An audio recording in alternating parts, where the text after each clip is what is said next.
famille mosusu tomonaka soki baza na ndeko na bango peut-être abeba mwa mutu kopo na ye ya komela mai bakoluka bakopo na ye sani na ye ya kolela bakotia sani na ye ezalaka na biso tozalaki bongo vraiment te so tozala ozwa oyo nyonso tozosalela ye aza na droit kosalela yango. Oui, na bato bamateletaka bana ndenge wana conseil na kopesa bango bazwa bango kaka neti bana nyonso eza nzambe nde moto asalaki mwana wana azala ndenge wana. Donc pour moi je pense que il faut kotraite ye lokola moto nyonso mpo molimo akoka ezalaka te molimo ya aveugle ezalaka te molimo apaba ezalaka te et non ya bizengi je sais pas boeskisema na terme molimo ya bizengi ezalaka te molimo nyonso eza molimo na miso ya nzambe. Donc avec de telles personnes pour nous vendre dans la bango, il faut apporter plus de sourire parce que expression faciale na biso et kontaka tango zo solola na mutu tango zo seka ozo pesa mutu bolingo ozo laksa mutu qui est vraiment important qui compte pour toi. Moi nazali pamboli oyo utaka nzambe pour azaka rituel na société. Donc éviter le barosungo na nini kotala teke wi aza handicap et assez sentaka za mal à l'aise et puis na famille bachake pena vraiment à l'aise. La famille la biso sur na kotela ndingo moko azala kaona on traité comme mutu nyonso parce que moni obota mona tango papa azelaka mona to mama bazelaka mona bazelaka te ke mona botama kizengi bazelaka ke mona botama normal biso batuluka bango tango ozwi bango il faut oyeba ndenge nini ya koprotéger bango ya kolinga bango kolakisa bango amour moko surtout biso ya mama amour maternel. Makila ya koka bakozongisa mpe moto atambola makila ya aveugle makila to ya bandeko na biso bana baproblème ebele na bakozongisa mpe moto aza na baproblème te oza makila moko moto nyonso azomérite considération moko na société. Beaucoup négligé peut-être mutu akomi liboma na kimukolo parce que yam so akenda simba kisi ekomi se bongo peut-être bato bongo ba mérita quand même sous négligence mais moi no abote ami abimi mbala mo kizengi za volonté na été les ndenge nzamba atindi ye to kizengi il faut ko traiter ye bien en fait donc ye azomona bino neti tamsu boyebi vraiment te ke ye azana défaut biso nde bato to salaka ke mutu wana se sentir ke aza na niveau moko mental na bisoté. Alors pour na azala bien il faut que memaka ye na ba loisir soki bosombeli bato nyonso biloko na ndako par exemple bana ba age na ye il faut ye mpe bosombela ye. Kizengi aza moto lokola bato nyonso Kizengi aza na plein droit ya kozwa traitement nyonso na ba droit nyonso comme tout autre être humain. Oboti mona bongo oboti te omoni na nzela azala ndeko na ndeko na yote pesa ye respect lokola humain pesa ye respect lokola humain ndela sala mona popi asala nyonso na mokili mais oko sala te za mbopi ata mutu akizengi ndela oko sala te c'est-à-dire mutu être humain son respect. Et puis pour na batu oyo ba maltraitaka bango vraiment botika ezelo moko bosala péché moko munene parce que mutu asalaka mutu azate ya ke Dieu nzambe ka mutu asala mutu. Il faut toujours manifester patience, avoir un grand cœur avec eux pour na kolukozana bango malamu pour na kosolana bango. Très souvent il faut que le sujet est intéressant net kosolana bango ce qui concerne ba musique banyama ainsi de suite. Tozo senga wana za appel nazo lancer na ba famille na ba parents na société na biso congolaise ko yeba kozwa en charge bana o bazana catégorie wana. Tozala lia penande sani moko. Tozala lia sani moko biso nyonso tout mera komi ko kabola biso basani to komi mwa mikolo ata biloko oyo atie awa biloko oyo atie awa mais apena tozalaki okola tozalaki liaka sani moko et puis passe ya robota et chanzaka teke passe oyo loko eza ya handicapé ezala boye passe oyo loko eza ya aveugle ezala boye non passe ezala toujours passe ndenge moko biso ya mama toyebi passe wana mwana asengaki te abotama na eta wana mwana biso nyonso tobotama to se renda compte que tobotama ndenge tozali. C'est une personne à part entière. Elle est ordinaire parce qu'elle a des besoins, elle a des droits comme tous. Elle a aussi des devoirs. Donc il faut qu'on traite comme bana nyonso ko zala bien et puis ko adorer ko lingaye ko sombela de l'or ningo sombela bana nyonso pour sentir moi amour wana malgré état naé mental mais il faut qu'on zala vraiment attaché naé pour se sentir peu moto malgré que yaza un peu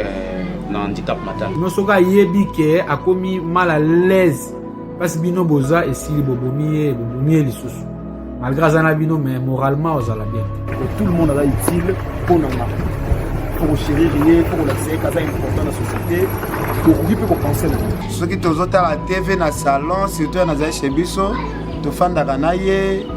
Donc, tu es normal. Tu traites qu'il y a des kizengi, il y a des boynos. Et c'est que moi, je suis un peu bon ou bien yo, je suis un peu handicap. Et là, je suis mes parents eux baza na bande de handicap donc bo se sentaka te que oui vous abo ça rappelle mal à l'aise donc pour payer ça vraiment la valeur lokola bana nyonso baza na bango ndako et puis na osenga na bato nyonso baza na bana wana boza décourager te bien te bato bosenga ki peke mwana azala soki ndenge ni za nzambe mutapesi o nzamba pesi il faut on nous protéger on battre na moi surtout za chance robota normal les attaques que tout négliger bana oyo ba bima bon parce que za volonté nzambe ba oyo ba maltraita ka bango boy banon ke nzambe la contre ba méchant boza la décourager te bolé la kapete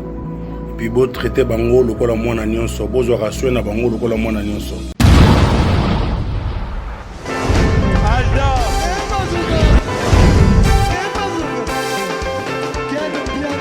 Personne m'a conduit, le monde est bien. Ailleurs, il y a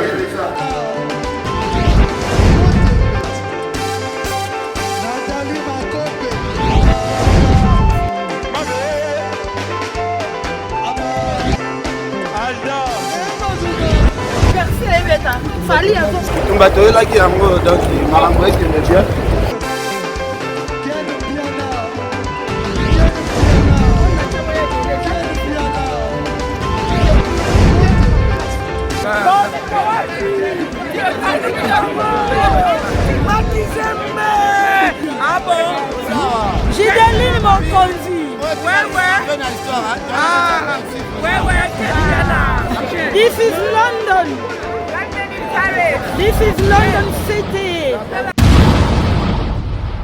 Salut chers amis téléspectateurs, et la joie nous revient. Il y a Bakibose Belé, Liboso, il y a la télévision nous pour la émission spéciale tout ça pour na ko chamwaka sur bana babota makana ba problème il y a handicap mental to physique parce que biso soyebi ke bana wana bazaka si moko ya mawape ya pasi na ba foyer belé. Et il y a même des parents qui vont plus loin au monde à moi la bongo ma bomba qui est dans la chambre batuba mon akaité mais tu vas découvrir que ils ont na moi na moko botama na ba situation à bongo na comme Andy Rich Luwawa oyo toyoka ba boka ka mingi na banzembo et beaucoup de nos artistes et musiciens batanga kaye ba yemba kaye et na ba recherche na biso tu vas découvrir que c'est un enfant oyo botama na handicap mental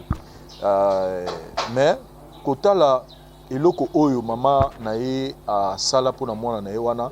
et ça a attiré un peu notre attention tout le rappel tout le belango une façon il y a ko réveiller pe bandeko mususu oyo bazala ba même situation et j'ai voulu partager cette émission avec Mutalikasu et to me rappel ko le bela la situation ya bongo dès tout le monde a mingi na ba famille ebele Mutalikasu bonjour. Ouais bonjour mon frère Vincent bonjour na famille no mobimba na maman surtout et puis Daryl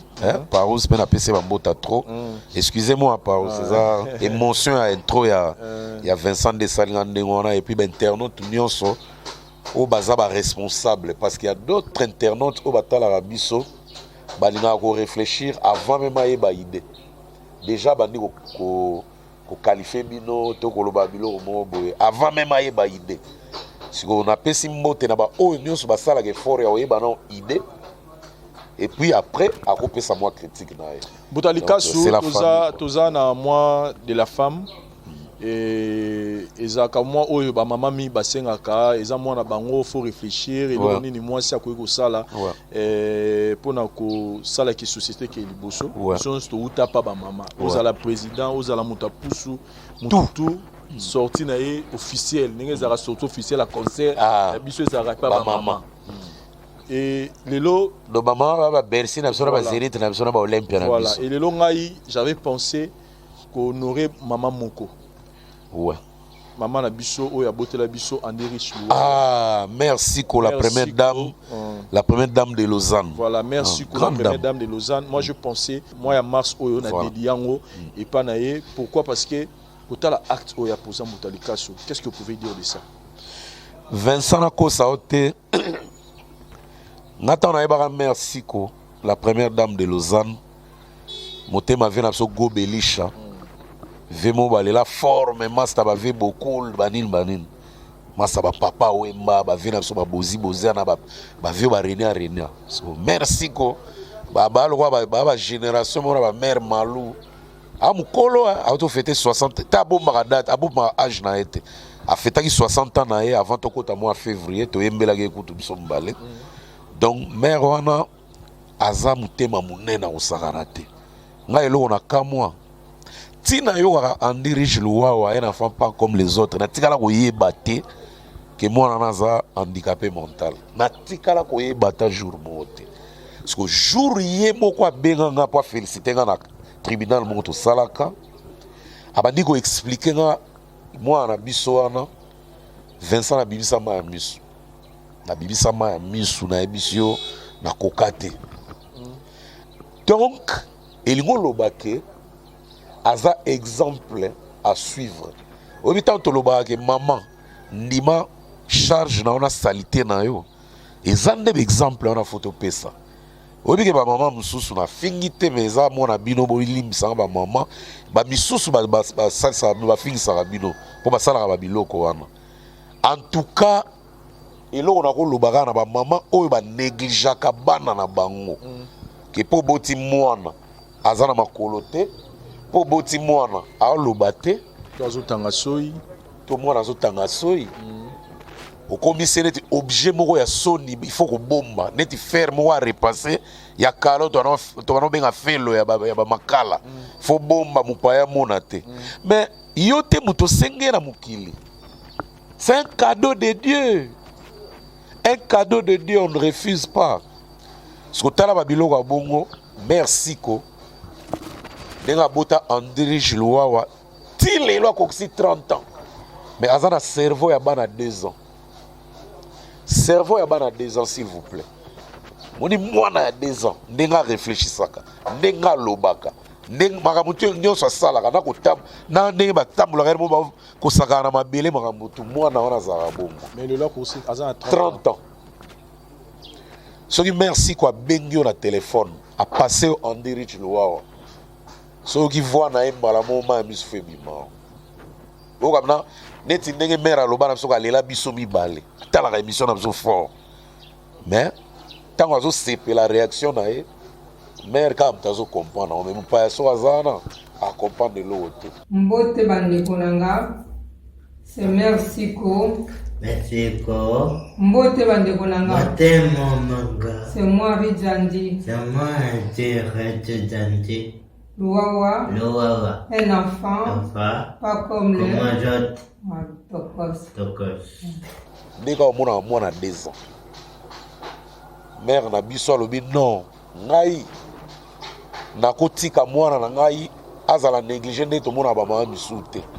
Nga fona honorer mwana nde ba yembaka ba parisien nde ba yembaka ba mikiliste bana Suisse bana Allemagne bana Hollande bana Suède bana wapi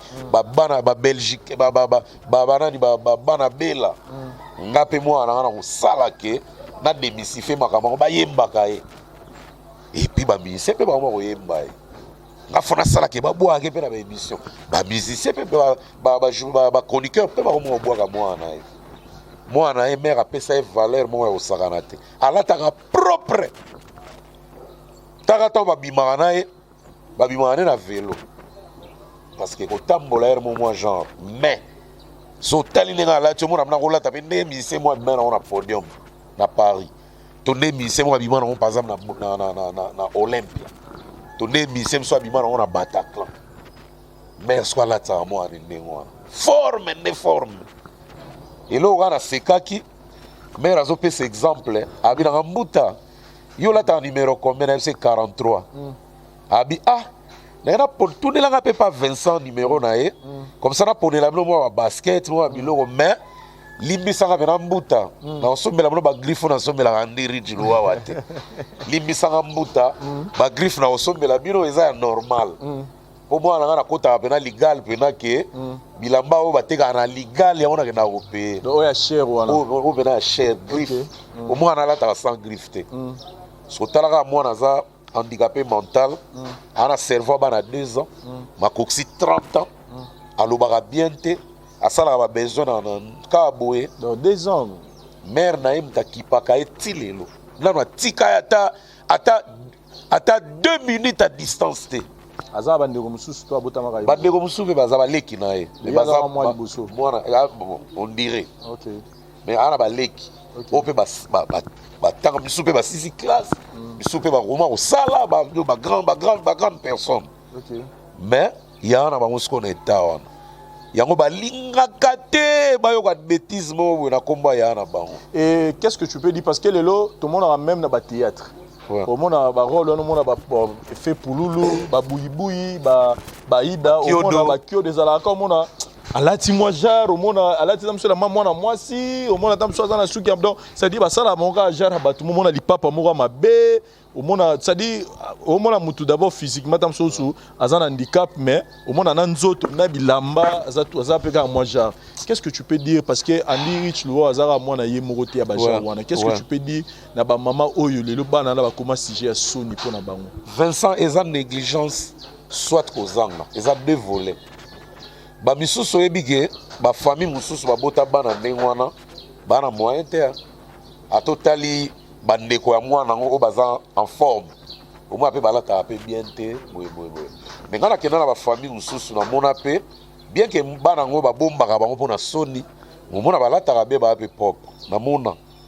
na kotanga ba kombo te parce que on n'a pas eu la permission ya ba famille na ba mais bazali so on merci quoi sala wana swa kena na onde world po ona to mona bana ngo ba propre boye ba tanga ne pe so imane propre mais ya merci ko sigoyo propre oui mais griffé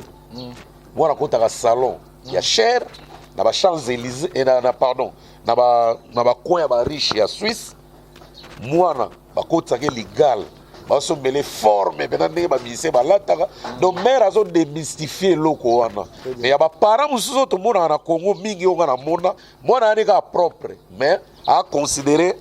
na se ya bana o ba normaux même ti na point pena Vincent que ba fêter pe bana o ba anniversaire pe ya bien mais ba mère mususu baza na lar mwana za bongo amona eneti objet gênant être écouté objet gênant ça fait mal c'est-à-dire que il y a bongo ne ba occupé mais les priorités to occupé non moi no azana mental les ana no eza bien c'est-à-dire eza ba bloko yo faut to féliciter pena maman na biso mwana tazo tanga basoyi ataza na ba réaction moko boye obino bo mona on le salité to gênant aza être humain azo respirer c'est Dieu qui l'a créé bino bo salieta pour ceux qui para sala mwana mbele to mona bana ba dikosi te bana ba mbunzu te mona ba parents nyos ba desna bana ba bien partir à boulangerie mwana bibi muto intact mwana bibi bogar ngana kama mwana mwana mutazo benga mninga longa na vilain on dira na usine mona parler na chambre à fabriquer bilongo ya bato azo bata ofinga créateur et non créature tango ofinga mninga vilain ofinga nzambe parce que vous corrigez nzambe pour nzambe aloba créons l'homme à notre image et puis mon nzambe benga muto performance n'est plus belle performance les être humain si on a eba te pourquoi benga ba vilain au mona muto mo elongi bon fait c'est le bien pour les salles bien rejoindre bango te na habité na on la kisatu on a muto so elongi par exemple ezonga liboso oga longa kuna te longi ne bank saga vilain bon basala combo vilain mais pour na muto eza kiloté ko benga muto vilain. Qu'est-ce qu'on peut retenir Moutalika Sou na le neto bitoza na mois de la femme Quel est le message au groupe sa ba maman nyonso oyo ba bota bana o bazalo kola ani riche loi parce que les lo maman na ye azo prendre soin na ye azo someli bilamba ya cher azo tchai na ba condition bien azo sala ke mwana zala bien pona ba parents nyonso ba maman nyonso bazana bana bazana bitawana ke mwana zana 30 ans bazana mémoire tamsu ya mwana zana 2 ans le cas ya Andi qu'est-ce que tu peux dire qu'on repère ça comme message né tous en moi de la femme bon ba maman o eza mwana bino lokumu nde ezongeli bino ntango tosanganaka mpona tozwa mbuma wana fruit wana kado wana o nzambe apesaka biso mpo topesa bino ke libumu ekomi kovimba balobi koza na zemi bofetela yango to bokomobanga bato bayeba to eza likabo mone nzambe apesaka yo koyeba te eza na échographie moko te elakisaka ke mwana na yo aza accidenté to aza handicapé mental eza na échographie moko te ekolakisa yango wana nzambe kaka mutu ayebaka alors ntango déjà se ye eye et puis bato badécourageaka bamama eza baentourage yo mpe mwana no boti boye eza ndoki te boyeboye te boyeboye te ti omona influence wana elati mpe papa ayini mpe mwana ti omona mpe mama komo néglige mwana ti akomo donc tolanda exemple ya mère Siko la première dame de Lausanne oyo akanga motema amona cadeau nzambe apesa eza meilleur cadeau du monde agarda mwana na ye intact ti lelo donc mpo na mère Siko soki mpena ke mutu moko amonani alobi mpena ke apesa il faut mère Siko apese 200 000 euros mpo mwana wana koma normal neti biso mère wana koteka ata palin andima koma locataire akozwa mpena 200 000 wana to 300 000 wana opesa mpena mutu wana abongisa andirich mpo niveau alela andirich luwa wana ye nandimi te kalingaka mutu mosusu nde wana mokili bien kalingaka mpe bandeko na ye mais meilleur cadeau na ya monde eza andirich bogar je crois bino momona na bafoto bogar alluré oyeba te ere moso otali mpena boye ondire neti ke black ozomona bilongi ta elongi nomona ke black ondire babodo boga monika bachaine na barapeur ya mikolo azo apparaître mpena ndenge wana ozwa ta idée te en tout cas tolanda exemple la mère monike aperde na ye te au contraire azomona mwana na vie azokola na mwana na ye ata lelo mère akufa na fierté parce que kokufa eza nzela ya motu nyonso toyebaki teke lelo vie joska kotika biso ozomona donc mokili oyo tolinga totika ata symbole mwa malamu na mokili babeta ata lisolo boye monde tosala émission boye ata toza na biso te ata andirich aza nesu te ata mère Siko aza nesu te ata vegobegobelisha asu te etikali déjà gravé ke balobelaka mwana wana pa Vincent na mbuta likaso donc ndenge ezali wana na osenga na nzambe asalela mama ata miracle ata na retard boye nzambe asala ata miracle soki mpe bamama bakosangisa mitema oyo bakotala émission oyo ekotouche bango babeta prière moko ensemble nzambe ayoka ata mawa nzambe ayokaka mawa ya kosisa baguerre ayokaka mawa ya kobikisa bato na accident ayokaka mawa ya kolongola mutu na pauvreté akomisa ye riche bongo mpo wana akoyoka mawa ya mama wana Siko te mère Siko la première dame de Lausanne pourquoi akoyokele mawa te kolela nyonso wana ya 30 ans akoyokela ata mawa tasala ata faveur soki toprie ensemble toleli ensemble ekotouche mpe nzambe mpe asali quelque chose. Voilà, merci beaucoup Mboutali Kassou, merci na ba téléspectateurs sur Botali Bisso par rapport à ces sujets où nous avons voulu encourager bandeko bazana bana babotama bazana baza handicapé mental ou physique en tout cas bazala sujet ya sonité sujet ya c'est-à-dire ya mokerité c'est-à-dire baza bato baye na mukili baza na bit nzambe a permettre loro nyonso na bit moko donc so boza na bana bongo na ndako bo entourer ba avec toutes les affections qu'il faut ndenge mo na mena biso merci coup de ya motema vena biso gobelisha en tout cas avec leur enfant Andi Rich Loawa nous encourageons et nous félicitons mère na biso merci coup pour na motema nous anango et puis Vincent et puis et lo mona ko kamwisa yo mwana wana alalaka na tablette alamukaka na tablette koyokaka musique ya Congo wow nayebisi yo mwana wana mpona donc omona mpena ke likambo oyo esali choc me ntango kaka nzembo moko ebandika wana ya bameilleur musicien na biso ya Congo toyebi oka bena zongi normal donc kosepela na kosepela kobaluka na mabele kobina korampe konguluma de mpo na esengo vraiment nayebi te. C'est fort, c'est trop fort. Merci Mbouta, nous sommes arrivés à la fin. Merci Vincent, vraiment. Merci na couple Nabiso, Gobelisha, na mère Nabiso, merci beaucoup. En tout cas, vous continuez toujours à encadrer moi Nabiso, frère Nabiso, Andy Rich, un enfant pas comme les autres, comme les autres. Bonne fête, il y a moi, il y a ma maman Nyonso, ils ont moi Nabino mois de mars. Et merci Nadari de monter ça pour la prise de vie, pour Nabiso tout mon année prochainement. Merci. Mbouta Lucas, officier.